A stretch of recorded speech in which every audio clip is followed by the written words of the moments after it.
Magandang araw sa lahat. At ito nga, nandito kami sa aming taniman. Bigyan ko kayo ng update kung ano na bang kaganapan dito sa aming taniman. At ayan na nga, nagsisimula na si Boss Apollo na mag-asikaso. Kapag ka meron ka talagang mga taniman o garden, talagang hindi ka mauubusan ng gagawin. Talagang ang dami mong dapat ayusin, alagaan. Ayan, katulad niyan, malalago na uli yung aming mayana.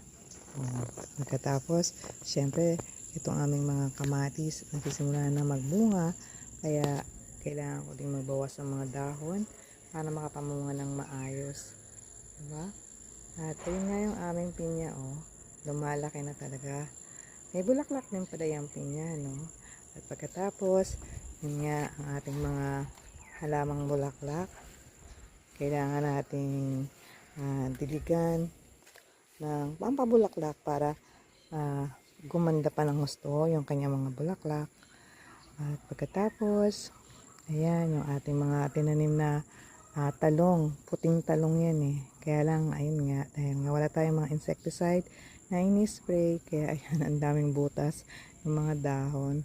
At itong aming mga siling Taiwan chili, yan ang dami na uling hinog, kailangan namin kuhanin para hindi naman masayang at napatuyo.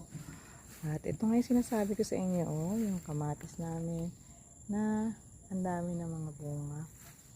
Ayan. At yung mga dahon ay natutuyo, pero marami namang naging bunga doon sa gawing loob. May mga nahihinog na rin.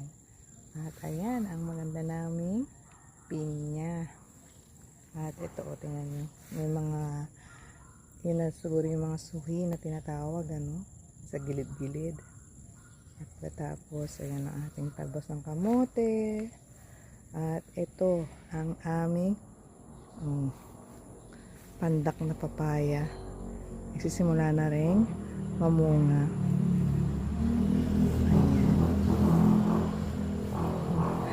Ayan, itong aming lemon, ayan, may hinog na. Pagkatapos ang ating mga siniguelas ay nagdahon na uli. Diba, nauubos yung mga dahon yan. Ayan, nakapagdahon na uli. At pagkatapos dito sa aming, ayan ang aming upo. Ayan, lumagpas na nga Ayan hanggang doon na. Patatas.